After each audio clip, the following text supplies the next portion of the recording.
He was for years old, not even tall enough to reach the bathroom sink without help. And yet, in his final moments, Jaxsynn Gatlin was left alone in a bathtub filled with boiling water.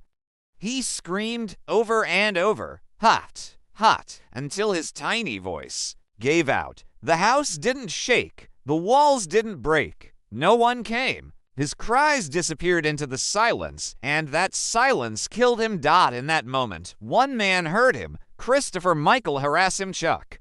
He wasn't a stranger. He was supposed to be part of the family. But instead of saving Jaxsynn, he left him there, suffering, boiling, dying. The idea that a child can suffer that much pain and still be ignored should haunt all of us. What do those final seconds feel like when you know you're alone and the pain won't stop? What kind of world allows a scream like that to fade away without action? This isn't just a crime, it's a reckoning. For every adult who stayed silent, for every system that failed him, for every scream that echoed unanswered, we can't ignore stories like this. We can't afford to, because the next scream might be in your neighborhood. The next silence might come from behind your wall. If stories like this shake you, don't look away. Subscribe, because we tell the stories of the ones who can't. Before courtrooms, before autopsies, before headlines, there was Jaxsynn. A little boy with a big name and an even bigger laugh. He was for years old, wide-eyed and full of curiosity. He liked cartoons, maybe Paw Patrol. He chased after his brother. He built towers out of blocks. He smiled with all his teeth. He was the kind of child who asked too many questions, sang out of tune, and hugged tightly. To neighbors, he was just another happy kid. To his brother, he was a best friend. To his mother, he should have been everything. It's important to remember that before he became a headline. Jaxsynn was alive. He had inside jokes with his sibling.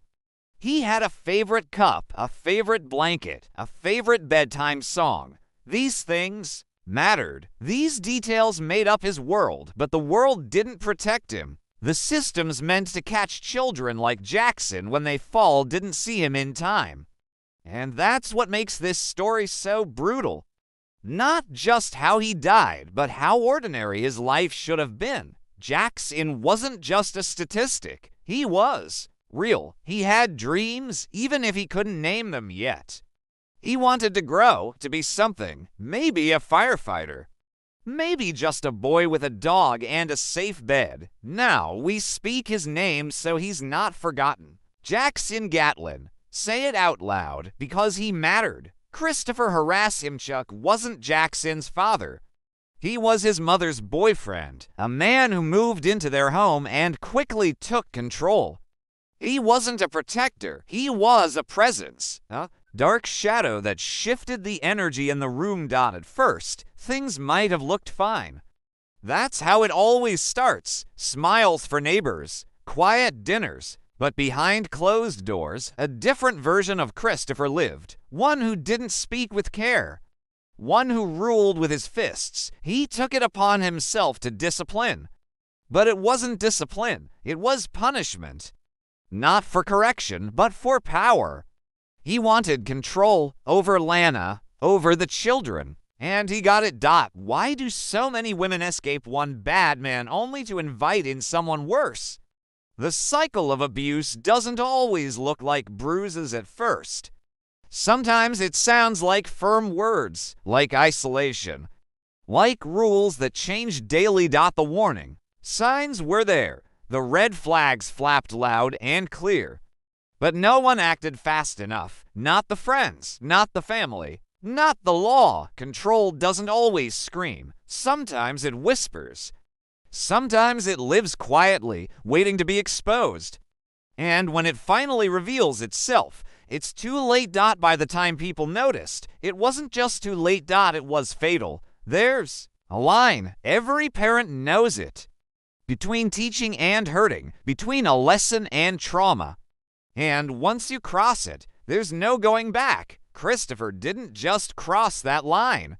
He erased it. He beat Jaxsynn and his brother, not once, not in the heat of a moment, but over and over. He used a spatula, a cooking utensil turned weapon. He slapped their faces. He kicked them. Small, defenseless children. It wasn't about discipline. It was control through fear. Dominance through pain. He wanted obedience. Not understanding, not trust, just silence. Children that young are supposed to be messy, noisy, imperfect. That's the beauty of them. They are learning. They are testing boundaries. But Kristopher didn't see that. He saw inconvenience. He saw defiance. He saw someone smaller he could overpower. How does a grown man look at a child and choose violence? What kind of adult sees a 4-year-old's back as a target? Neighbors started noticing. Maybe bruises, maybe behavior, maybe whispers from Jaxsynn himself. But it wasn't enough. No one called soon enough. No one acted fast enough. And each time the abuse was ignored, it escalated. He learned no one would stop him, so he didn't stop. Until he went too far, and even then, he tried to lie about it. The day it happened was like any other, the kind of day that doesn't scream danger. There were no sirens, no alarms, just a house, a bathroom, a child, and a man who should have never been near him. Kristopher ran the bath. The water was scalding, not warm, not hot, dangerous, skin burning, flesh boiling. He placed Jaxsynn in the water. The child screamed, "Hot! Hot!" But no one came. No one lifted him out. No one cooled the water. No one comforted him. He stayed in until his body gave out. Medical reports showed brain swelling, head trauma, burns. He had been in that tub too long. His system shut down. He died not instantly, but slowly. The silence that followed those screams is what breaks people, because we all want to believe someone would have run in, that someone would have stopped it. But they didn't. Kristopher claimed it was an accident, that Jaxsynn was sick, that he had a fever, but water doesn't lie. And the autopsy doesn't lie, and 4-year-olds don't scream hot. Hot, unless they are truly in pain. This wasn't a mistake. This was a death sentence, handed down not by the courts, but by a man with power over a child who couldn't fight back. And Jaxsynn paid for it. When emergency responders arrived at the house, Kristopher met them with calm. To calm, there was no panic in his voice, no tears, no urgency. He told them Jaxsynn had been sick, that he had a fever, that maybe he had a seizure in the tub, maybe the water was too warm. Maybe it was an accident, but none of it added up. Paramedics noted Jaxsynn's body was covered in burns. His temperature was dangerously high, but not from illness, from heat exposure. He was unconscious, his breathing shallow. There were signs of trauma. His head, his back, even his face told a story far different from the one Kristopher tried to sell at the hospital. Doctors tried everything, but it was too late. Jaxsynn was already gone. Brain swelling, scald injuries, evidence of prolonged abuse. This was no freak accident. This was intentional. Kristopher kept lying. To the nurses, to the police, to investigators. His story shifted. His explanations crumbled under the weight of evidence. How do you lie that calmly when a child is dead in your bathtub? How do you hold on to your version of events when the child can't speak for himself anymore? Because Kristopher thought he could out-act the truth, but the evidence screamed louder than he ever could. Once the doctors and forensic teams reviewed the injuries, the story changed completely. This wasn't a sick child. This wasn't a seizure. This was homicide. Investigators began to uncover the full picture. Scalding water had burned Jaxsynn's skin in multiple areas, but it wasn't just the burns.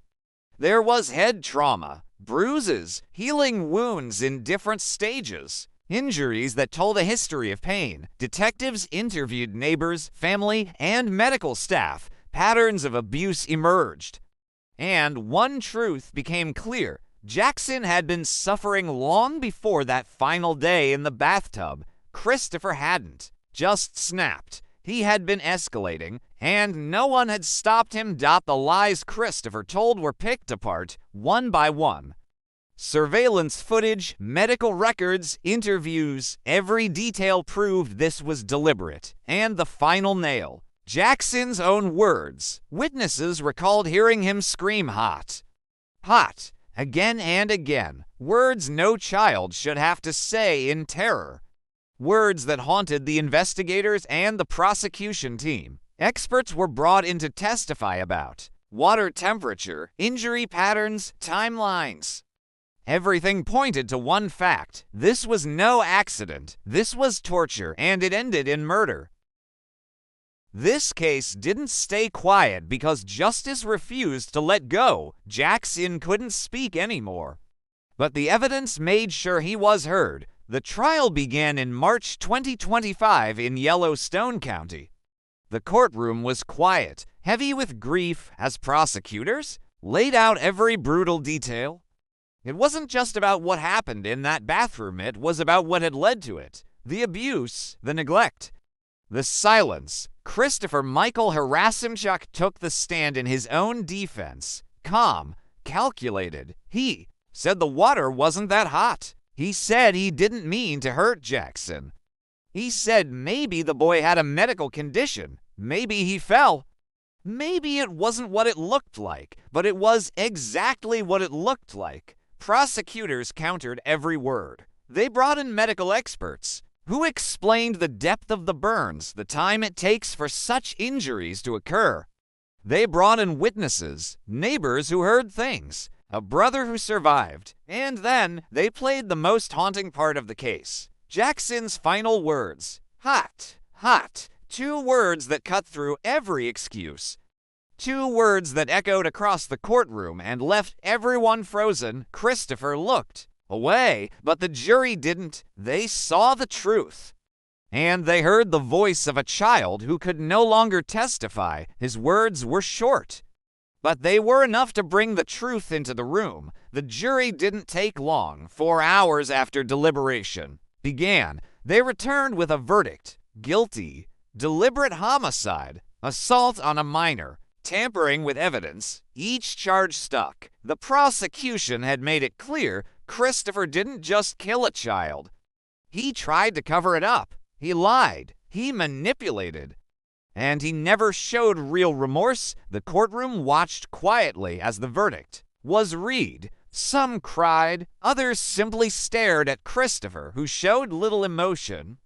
There was no apology, no breakdown, just silence, and maybe that silence said everything. The jurors had seen enough. They had heard the experts. They had seen the photos. They had imagined what it would feel like to be 4 years old, trapped in a tub of pain, crying out for help. And they knew what justice looked like, but the haunting truth. It only took 4 hours to hold him accountable, yet Jaxsynn had suffered. For far longer, he screamed for someone to stop it, to see him, to save him. And in that courtroom, at last, someone listened. On June 25, 2025, Judge Colette Davies gave her sentence. 80 years in Montana State Prison. No parole. No early release. A lifetime behind bars for the man who stole a life that had barely begun. In that courtroom, people finally exhaled. It wasn't enough because no sentence could ever match what was lost, but it was something. A statement. A line in the sand. This boy mattered. Judge Davies didn't mince words. She called the act what it was: cruel, deliberate, inexcusable. She acknowledged the impact on the family, on the community, and most of all, on a small boy who never got the chance to grow up. Kristopher sat motionless. No tears, no reaction. Just like the day Jaxsynn died. And that's what stays with people, the absence of regret. The coldness. 80 years is the closest thing to justice the system could offer. But it still feels short because Jaxsynn only got for birthdays, for Halloweens, for bedtimes. That's all. So we hold on to the sentence. We tell the story. Not because justice was served, but because a child like Jaxsynn should never be forgotten. And because somewhere out there, another child might still be waiting for someone to listen. Jaxsynn wasn't the only child in that home. His younger brother lived through it too. He was there for the beatings. He was there for the punishments. He saw things that no child should ever have to see, things that will follow him for the rest of his life. He survived. But survival isn't healing. It isn't peace. It's just living with scars people can't always see. That boy told investigators what happened. How Kristopher hit them. How he used a spatula. How the water was hot. His small voice helped peace. Together the horror his brother never got to explain. And then there's Lana Harasymczuk, the boy's mother. In court, she pleaded the fifth, refused to testify, refused to speak for or against the man who killed her son. She didn't cry on the stand. She didn't ask the court for mercy or justice. She said nothing, but silence is a kind of answer. She's now facing charges of her own because while she may not have poured the water, she left her children in the hands of a man who did. And the law doesn't excuse looking the other way. Her silence, her inaction, helped kill her son. This case wasn't just about a killer. It was about everyone who failed Jaxsynn.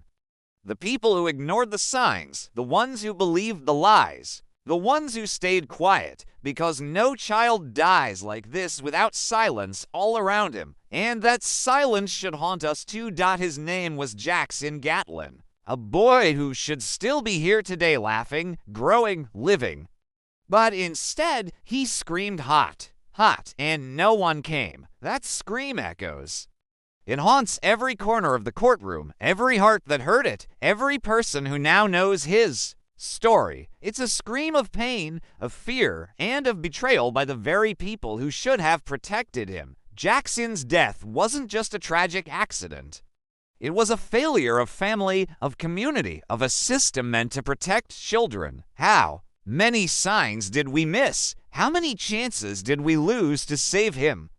And how many children like him are still trapped in silence right now? We owe it to Jaxsynn and every child who suffers to speak up, to listen harder, to refuse to look away. Because silence kills. If this story moved you, if it shook you, then don't scroll past. Subscribe, stay informed, be part of the change, and now, I want to hear from you. How do you think we can prevent tragedies like Jaxsynn's? Have you ever seen warning signs and didn't know what to do? What needs to change in our communities to protect children better? Leave your thoughts below. Your voice matters. Together, we can break the silence. Rest in power, Jaxsynn. We hear you, and we won't forget.